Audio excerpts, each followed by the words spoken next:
Hello friendlies! Today I continue last week's repainting video, this time with the sword and scabbard. Once again, I'm starting with a dark blue paint and adding shadows to the recessed areas of the plastic.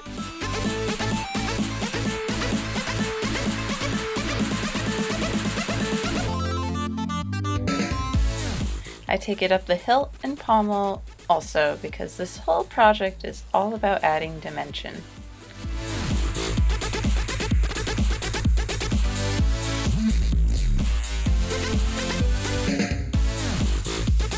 Once the blue paint is dry, I paint a thin black line in all the grooves and interior edges.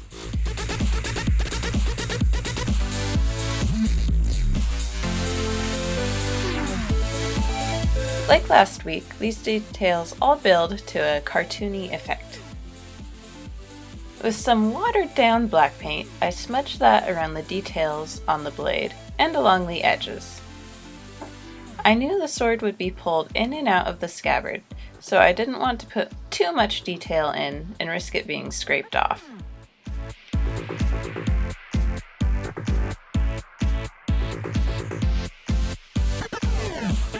Last bit of paint for the sword is the highlighting. It made all the difference this time. I just use white for the whole piece. It's satisfying to paint and satisfying to watch again when I'm editing the video.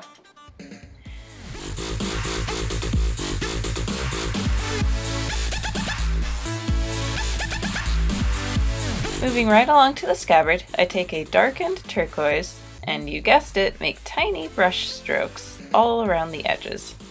This got a little tedious because I had to repeat it on both sides, but I persevered.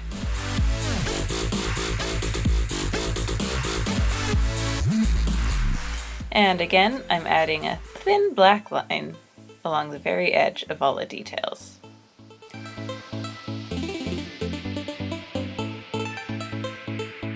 For the gold bits, I used a watered down dark brown to darken along the edges of the details and around the small rivets. I decided to forego the black lining in this case because I felt like the brown was enough, plus the highlights will really help the details stand out anyways.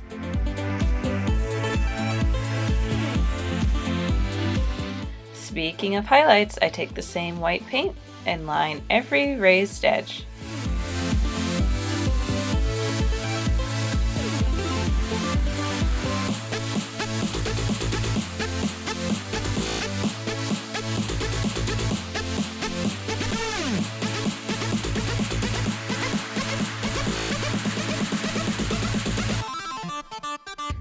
Along the body of the scabbard, I just line the tops of the details in white, where the light would be catching the edge of the detail.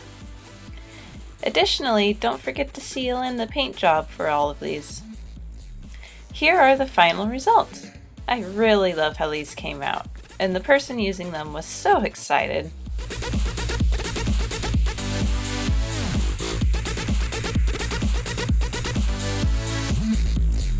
Have any other factory-made props you think I should repaint? Leave me a comment down below. Thanks for watching, and I'll catch you next time. Bye!